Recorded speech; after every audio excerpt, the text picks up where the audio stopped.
how do we get the individual motivated to actually make the type of changes, not just demands on fictitious representatives, but themselves get motivated to enact the change that has to happen?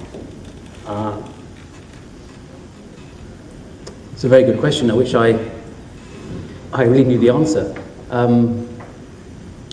I think one of the things that individuals do well is they know what needs to be done.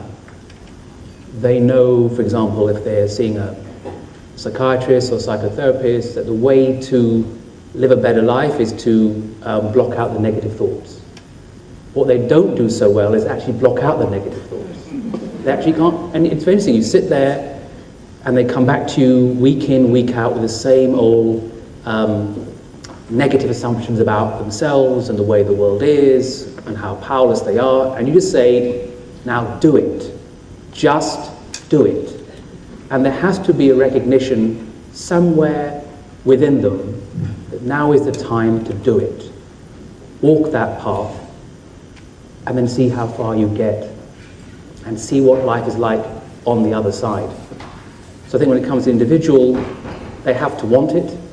They have to have a compelling vision of what they can do, the way the world could be, the way society should be. They have to own it at a very, very deep level. It's not simply at an intellectual level. It has to be at the level that touches their spirit, the very core of their being. And then they need to do it. Now, sometimes it helps to have someone or someones to model after, to actually see how that life could be, how that society could be, what that world could look like. And I think this is where working together with others and finding a system to consult, to reach decisions, to reach common understandings can be extremely motivating, extremely powerful, and extremely effective to get people to make those decisions to cross over and to be a force for change and a force for good. But I think when you identify fundamental principles in life which lead to practical solutions, then you have the beginning of a sustainable process, and you build into that other ways of reflecting on your experiences, and you move along in that direction. But at some stage, the person has to really want to